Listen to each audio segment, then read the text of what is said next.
साथ हमारे दो खास मेहमान जुड़ चुके हैं। राजकुमार शर्मा जी हैं, इस समय विराट कोहली के कोच, और रितेंद्र सोढी हमारे साथ जुड़ गए हैं। राजकुमार जी, पहला सवाल तो यही जहन में आता है कि मयंक अग्रवाल ऐसा क्या कुछ खा के आ रहे हैं इन दिनों की जब भी वो 100 बनाते हैं उसको दोहरे शतक में कन्वर्ट कर रहे हैं, और विराट कोहली का जो भरोसा था, जिस तरह से उन्होंने दोहरे शतक का इशारा किया, वो इस बात की तरफ संकेत करता है कि कितना भरोसा वो अपने टीम मैनेजमेंट का जीत चुके हैं। बिल्कुल राजीव, देखिए मयंक अग्रवाल एक ऐसे प्लेयर हैं कि वो लंबी पारियां खेलते हैं। डोमेस्टिक क्रिकेट में सभी ने देखा है कि वो काफी लंबे रन बनाते हैं। उनके पास वो टेक्निक है, वो टेम्परामेंट है कि वो लंबी पारी खेलते हैं, और इसीलिए शायद कप्तान को भी भरोसा है उनके ऊपर कि अगर उन्होंने 100 बना लिया है तो वो उसको 200 में कन्वर्ट कर सकते हैं, और ये भरोसा पे वो हमेशा खरे भी उतरे हैं अपने कप्तान के। बिल्कुल। और राजकुमार जी, अगर उनकी बल्लेबाजी की एज अ कोच मैं आपसे जानना चाहूं, अगर कोई ओपनर स्पिन गेंदबाज को बहुत अच्छा खेलता है तो ये संकेत क्या माना जाए कि वो एक लंबी रेस का घोड़ा है? जिस तरह का फुटवर्क उन्होंने दिखाया, जिस तरह से एक्स्ट्रा कवर और फिर लॉन्ग ऑफ के ऊपर उन्होंने छक्के लगाए, 8 छक्के इस बात की तरफ इशारा कर रहे हैं कि वो स्पिन गेंदबाजों को बहुत अच्छा खेलते हैं। बिल्कुल राजीव, बहुत अच्छी टेक्निक है उनके पास। आपने बहुत अच्छा ये क्वेश्चन किया है कि अगर एक अच्छा ओपनर अगर अच्छी स्पिन गेंदबाजी भी करे तो वो कितने लंबे रन बना सकता है, क्योंकि इनिशियली क्या होता है कि एक ओपनर ज्यादातर देखा जाता है कि वो बहुत अच्छी फास्ट बॉलिंग खेलता है और स्पिन आते ही थोड़ा स्ट्रगल करता है, लेकिन यहाँ पर ऐसा नहीं है। यहाँ पर शायद मयंक अग्रवाल जितनी अच्छी फास्ट बॉलिंग खेलते हैं उससे अच्छी स्पिन भी खेलते हैं, और बहुत अच्छा अपने फुटवर्क का इस्तेमाल करते हैं, जैसा कि हमने पहले टेस्ट में भी देखा था जब वो मेलबर्न में ऑस्ट्रेलिया के अगेंस्ट खेले थे, नाथन लायन के अगेंस्ट। तो तब से ही उन्होंने दिखाया था कि उनके पास वो टेम्परामेंट है, वो टेक्निक है और वो फुटवर्क है, और साथ साथ उन्होंने ये भी दिखाया कि वो एक फियरलेस क्रिकेट खेलते हैं, बिना डरे क्रिकेट खेलते हैं, और अपने बड़े बड़े शॉट्स पे उन्हें पूरा भरोसा है। चलिए, रितेंद्र सोढी भी हमारे साथ जुड़ गए। रितेंद्र, 2 पार्ट में अगर हम डिवाइड करें मयंक अग्रवाल के इस दोहरे शतक को, क्या ज्यादा आपको इंप्रेस कर गया? तेज गेंदबाजों के खिलाफ जिस तरह की टेक्निक थी, बैकफुट पर बहुत स्ट्रांग थे ऑफ स्टंप के बाहर, या स्पिन गेंदबाजों के खिलाफ जो काउंटर अटैक किया उसने ज्यादा इंप्रेस किया आपको? राजीव, ये सवाल का जवाब बहुत मुश्किल है क्योंकि बहुत इंप्रेसिव बल्लेबाजी की है। अगर फास्ट बॉलर्स की बात करें, बैकफुट पे शानदार शॉट्स खेले, और जिस तरह स्पिनर्स को काउंटर अटैक करते हैं, स्टेप आउट करते हैं, कमाल ढाते हैं। तो जी हां, लेकिन अगर आप मुझसे पूछ ही रहे हैं तो मुझे लगा स्पिनर्स को बहुत स्ट्रांग हैं, एक ही माइंड से खेलते हैं, डबल माइंडेड नहीं होते हैं। अगर उनको पता है स्टेप आउट करके इसको चौका खेलना है अलोंग द ग्राउंड तो वैसा ही खेलते हैं, और इतने लंबे रन बनाना, मैराथन इनिंग खेलना, यह दर्शाता है कि जो डोमेस्टिक क्रिकेट में मयंक अच्छा कर रहे थे उसी का जो आज टेस्टिमोनी है वो हमें दिखा है। और ये लड़का लंबी रेस का घोड़ा है, बहुत शानदार खेलता है। और विराट कोहली जिस तरह हम ड्रेसिंग रूम में देख रहे थे, उनको इशारा कर रहे थे और लंबा खेलो और लंबा खेलो, तो ये भी दर्शाता है कि विराट कोहली का अब जो कॉन्फिडेंस है पूरी तरह मयंक के साथ है। बिल्कुल। और विराट उन लकी कप्तानों में से एक है जिनके पास अच्छे ओपनर्स हैं, अच्छे तेज गेंदबाज हैं, और शायद इसीलिए दुनिया की नंबर 1 टीम है भारतीय टीम की बात करें अगर हम टेस्ट क्रिकेट में। आइए आपको सुनवाते हैं मयंक अग्रवाल ने क्या कुछ कहा अपनी इस शानदार पारी के बारे में। That's something that's not in my control, but yes, मैं ये सोच रहा था कि if I've got a chance, I got to make them pay. Not sometimes you get caught to a brilliant catch, but you know when you get a let off, then you make sure you make them pay. Quick flashback to because I got out the same way to Russell Chase in West Indies, so I said, no, I can't make that mistake again. So I was just glad, happy that it was missing. Because I thought at some point of time I thought maybe it might just be umpire's call and I was doomed. So that's why I was quite happy.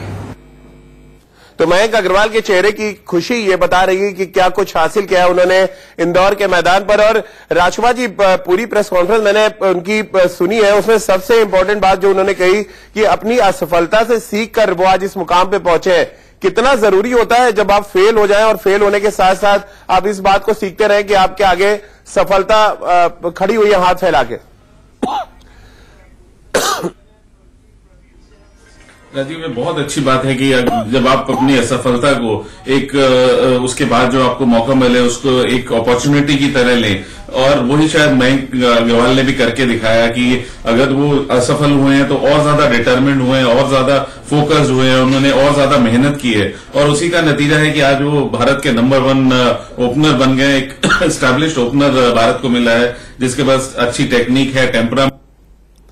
चलिए राजकुमार जी, आपके पास लौटेंगे वापस। रितेंद्र भी हमारे साथ बने हुए हैं। मयंक अग्रवाल की शानदार पारी के दौरान ड्रेसिंग रूम का माहौल बहुत खुशनुमा नजर आया। देखिए हमारी इस खास रिपोर्ट को और आप खुद ही समझिए।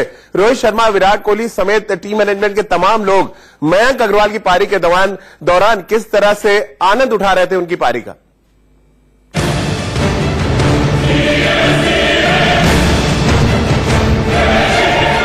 ड्रेसिंग रूम में खूब बना माहौल, क्योंकि मैदान पर था बल्लेबाजों का हल्ला बोल।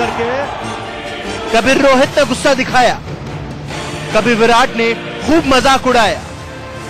ड्रेसिंग रूम की ऐसी तस्वीरें पहले कभी नहीं देखी होंगी। बल्लेबाज मैदान पर थे तो टीम बालकनी में बैठे ठहाके लगा रही थी, तो कभी खिलखिला रही थी। कभी विराट बल्लेबाजों को इशारा कर रहे थे तो मैदान से बल्लेबाज ने काम पूरा होने का कप्तान को ऐलान किया। रोहित जो पहले दिन आउट हो गए, उनके एक इशारे ने तो मानो मैदान की तस्वीर ही बदल दी। भारत ने दूसरे दिन का खेल खत्म होने तक 6 विकेट के नुकसान पर 493 रन बना लिए। यही नहीं, भारत में एक दिन में सबसे ज्यादा रन मुंबई के बाद आज ही बने। कभी जडेजा के छक्कों ने माहौल बनाया तो कभी उमेश की ताकत के धमाकों ने कप्तान को खूब हंसाया। मैच पूरी तरह से भारतीय टीम की मुट्ठी में है, लेकिन ड्रेसिंग रूम में ऐसा माहौल इससे पहले शायद कभी आपने किसी मैच में नहीं देखा होगा। इंडिया न्यूज के लिए राहुल कात्यान की रिपोर्ट। तो आप देख रहे हैं रोहित शर्मा किस तरह के इशारे कर रहे थे मयंक अग्रवाल को, और विराट कोहली जब दोहरा शतक बन गया तो उन्होंने तीसरे शतक की भी डिमांड कर दी थी मयंक अग्रवाल से। और ये माहौल दर्शाता है कि टीम इंडिया टेस्ट क्रिकेट में किस तरह का प्रदर्शन कर रही है। और रितेंद्र, टीम चाहे कोई भी हो, भारतीय टीम किसी को बख्शने के मूड में नहीं होती। खासतौर से इंदौर में जो कुछ हमने देखा उससे प्रूव हो गया।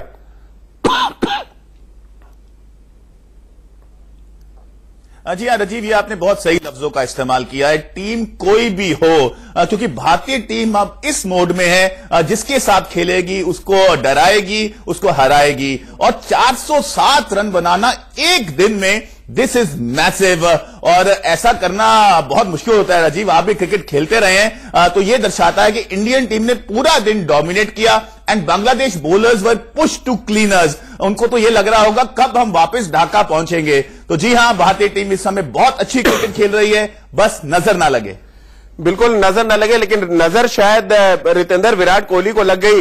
विराट कोहली अपने, अगर हम बात करें होलकर टेस्ट मैच, जहां पर उन्होंने पिछले टेस्ट मैच में दोहरा शतक लगाया था, लेकिन इस टेस्ट मैच की अगर बात करें तो वो 0 पर आउट हो गए। आइए आपको दिखाते हैं किस तरह से विराट कोहली 0 पर आउट हुए।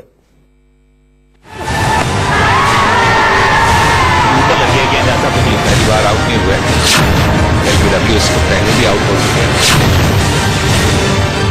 विराट ने कर दिया निराश, फैंस हुए हताश और डीआरएस का हुए शिकार। दिल टूटा और कोहली 0 बनाकर पेविलियन की ओर चले। करार दिया गया, डीआरएस के चलते कप्तान का खाता खुला नहीं।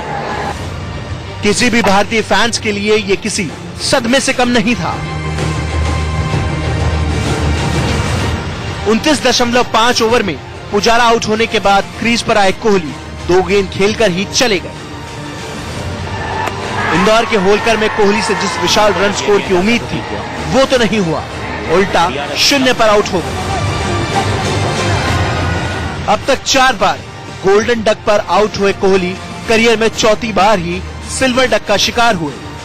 तो वहीं भारत में कप्तान का ये 3री बार 0 पर आउट होना था।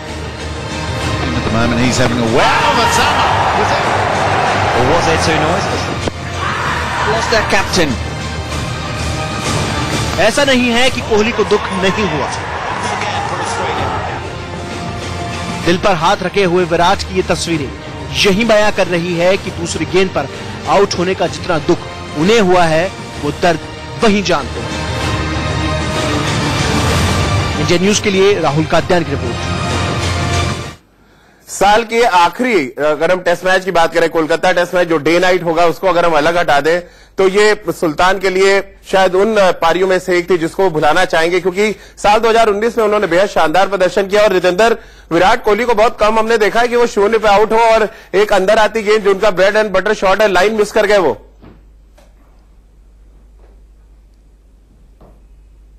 जी हाँ, बिल्कुल राजीव, लाइन मिस कर गए और अपने आप को बहुत कोस रहे होंगे, क्योंकि विराट भी सोच रहे होंगे कि आज अगर बल्लेबाजी पूरा दिन करते तो जैसे मयंक अग्रवाल 243 पे हैं, विराट भी 200 के आसपास होते। तो ये टीम ऐसी थी, ये टेस्ट मैच ऐसा था कि आप बारी छोड़ना नहीं चाहते, यहां पे आप रिकॉर्ड बना सकते हैं अगर आप आई इन कर लेते हैं। लेकिन ज्यादा मौका नहीं मिला विराट कोहली को, बट चैंपियन भी कभी जल्दी आउट होते हैं, हम सब जानते हैं। तो one of those test matches, लेकिन मुझे पूरा भरोसा है ये जो डे नाइट टेस्ट मैच है ना, बहुत खास टेस्ट मैच है और हम विराट कोहली के द्वारा बहुत खास टेस्ट इनिंग देखेंगे। और एक खास भविष्यवाणी रितेंद्र आपने की थी कि यह टेस्ट मैच 3 दिन में खत्म हो जाएगा, यह भविष्यवाणी भी सही होती नजर आ रही। इस पे आगे बातचीत करेंगे। फिलहाल यहां पर एक छोटे से ब्रेक के लिए रुक रहे हैं और ब्रेक के बाद जब वापस आएंगे, मयंक अग्रवाल ने अपनी पारी के बारे में क्या कुछ और कहा ये आपको बताएंगे और भारतीय टीम क्या रणनीति बना रही है टेस्ट मैच के तीसरे दिन, यानी कि 1 घंटा बैटिंग करेंगे और उसके बाद बांग्लादेश को आउट करने जाएंगे। और रितेंद्र, सोडी की भविष्यवाणी किस तरह सही साबित होगी, इस पर आगे बातचीत करेंगे।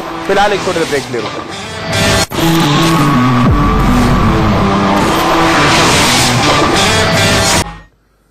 ब्रेक के बाद एक बार फिर आपका स्वागत है। ब्रेक से पहले हमने बात की मयंक अग्रवाल की शानदार पारी की और ड्रेसिंग रूम का आपको माहौल भी दिखाया, साथ ही विराट कोहली ने कैसे एक रिकॉर्ड अपने नाम किया, इस पर भी हमने बातचीत की। और अब हम एक बार फिर आपको सुना देते हैं कि टेस्ट मैच के तीसरे दिन मयंक अग्रवाल ने क्या कुछ टीम की रणनीति के बारे में बताया और विराट कोहली क्या कुछ इशारा कर रहे थे उसके बारे में भी उन्होंने बातचीत की। आइए वो सुन लेते हैं।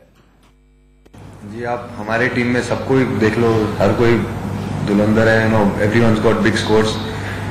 तो ऐसा कुछ नहीं, आप कहीं भी राइट लेफ्ट कहीं भी देखोगे तो आपको पता है, you can go up to anybody, speak to them about anything. और वो that wasn't the right ball to play that shot, वो जरूर लगा। बट हाँ, खुशी बहुत, ये बात की बहुत खुशी है कि captain is backing you and he wants the best for you, probably more than him, he wants the best for you. So उससे बढ़िया बात हो नहीं सकती।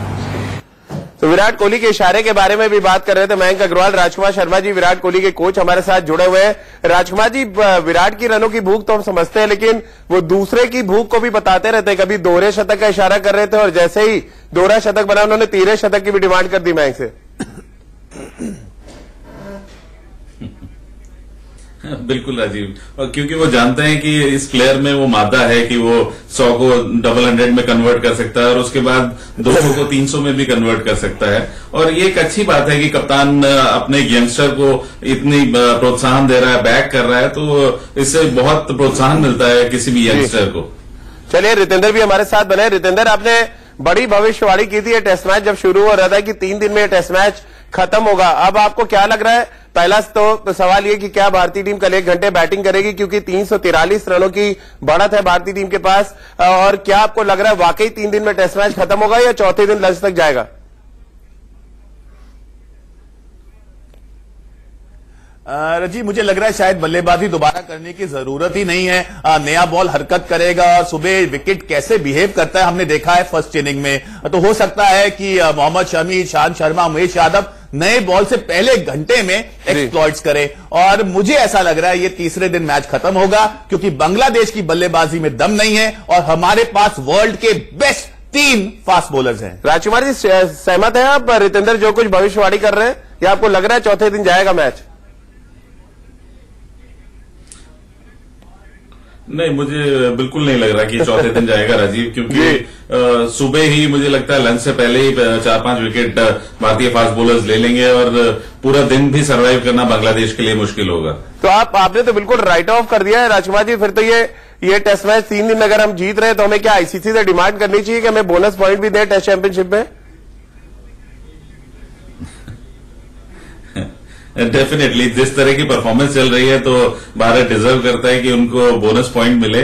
और इंडिया को हराना अब किसी भी टीम के लिए बहुत मुश्किल हो गया है। और राजीव, सबसे अच्छी बात है कि ये स्पोर्टिंग विकेट्स हैं, ऐसा कोई नहीं ब्लेम कर सकता कि हम रैंक टर्नर्स पर खेल रहे हैं जहां पे कि बॉल बिल्कुल अखाड़ा हो गया है या बहुत ज्यादा घूम रहा है। तो स्पोर्टिंग विकेट्स हैं और इन पे हमें ऐसी परफॉर्मेंस दे रहे हैं, तो ये बहुत काबिल तारीफ है। रितेंद्र, जिस तरह के बाउंस हमने देखा पिच पे, बैट्समैन के लिए अच्छा था और अगर आपका अच्छी स्किल है तो आप विकेट्स भी निकाल सकते हैं। हमने देखा बांग्लादेश के तेज गेंदबाज ने 4 विकेट दिया और अच्छी लेंथ पे जब आपने डाली तो बॉल हरकत भी करती नजर आई। शमी, ईशांत और उमेश, आपको लग रहा है सेकंड इनिंग्स में कौन सबसे ज्यादा इफेक्टिव होने वाला है और किससे बांग्लादेश को ज्यादा बड़ा खतरा होगा?